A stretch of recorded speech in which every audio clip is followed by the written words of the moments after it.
Assalamu alaikum mai kallo, muna maka maraba da zuwa tashar mu ta Hausa Maths TV. Kamar da mai kallo ke gani a rubuce akan allo, History of Mathematics, ma'ana tarihin Maths. Wannan shine darasin mu cikon na uku a ƙarshen sati. Shi ma darasi ne mai zaman kansa, a ƙarƙashinsa kuma akwai series na karatutukan tarihi da za su biyo baya na ilimin Maths. A yau za mu koyi beginning of counting, shin farkon kirge. Shin yaushe ne aka fara kirge a wannan duniya? Wane ne ya fara? A wane gari ne? A wane guri ne? A ina ne?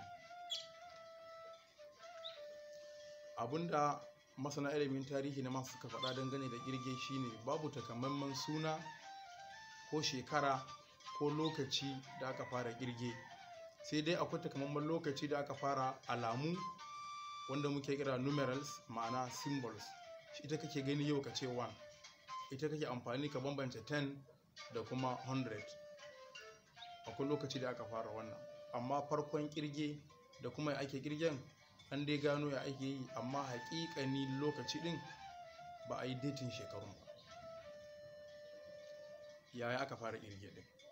Dan adam ya samu kansa a cikin wannan duniya mai al'amura na ban al'ajabi da ban mamaki. Dan adam shin saka shi aka yi a wannan duniyan, kwana ka halice shi?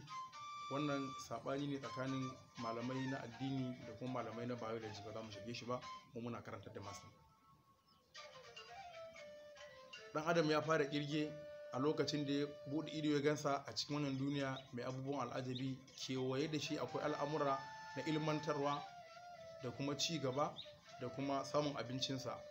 Dangane da haka akwai abubuwa da suke da hatsari da suke iya farautar rayuwa ta shi dan adam ne. So dan adam yana da dabbobi, yana da kuma abincinsa, yana buƙatan ya kiyaye adadin dabbobi da yake da shi. Ƙarƙashin wannan, idan yaro zai fita kiwo, galibi akan fita a yi kwanaki, ko babba ko yaro, to za a kirga duwatsu adadin yawan tumaki da ake da shi ko shanu ko dabbobi da ake da shi, gwargwadon abinda wannan mutum irin yake kiwo. Kowace dabba za a ajiye mata dutse ɗaya sai a fita da su kiwo. Ta hanyar amfani da waɗannan duwatsu da aka ajiye, yawan adadin dabbobi da kake da shi, yawan duwatsunka, to zai taimake ka bayan kwanaki ko watanni ka fahimci idan dabbar ka ta aihu ko kuma wata dabbar ka ta ɓata ko wani dabban jeji ya cinye maka dabbar ka. Haka aka fara kirge. Ana haka zamani ya zo shi, sai ɗan adam wata hikima ta zo masa da fikira. Sai yakan samu itace sai ya karta rubutu, ko dai ya karci rubutu ko kuma ya bule a jiki, ko ya samu ɗan kyalle ya kulla a jiki da gwargwadon adadin abin da yake bukata. A lokacin da ɗan adam ya fara zane a jikin itace ko a jikin dutse, to a wannan lokacin abin da yake yi ya fara nemo abin da muke cewa numerals or symbols. Ma'ana tun yana yin kirge da dutse da yatsun hannu da kirare da makamantansu, yanzu ya kai matakin da yana yin kirge ne da alamu da ya kirkiro ta hanyar karta a jikin itace ko kuma jikin dutse. To wannan shine dangane da bayani a takaice game da tarihin yadda aka fara kirge. Sai dai muka ce kowace al'umma da irin kirge da suke yi. Akwai kuma lokacin wata al'ummar ta yi wata al'ummar gaugawa ko sauri wajen ci gaba ta harkar lissafi da kuma kirge.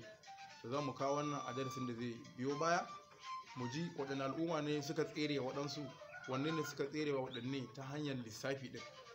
Sannan kuma za mu kawo kowaɗanne al'umma wani irin kirge suke yi, sannan waɗanne zakakurai ne aka samu a cikinsu da suka jajirce har wannan ilimi ɗin ya zo gare mu yau muke tutiya, muke alfaharin cewa za mu koyar da su.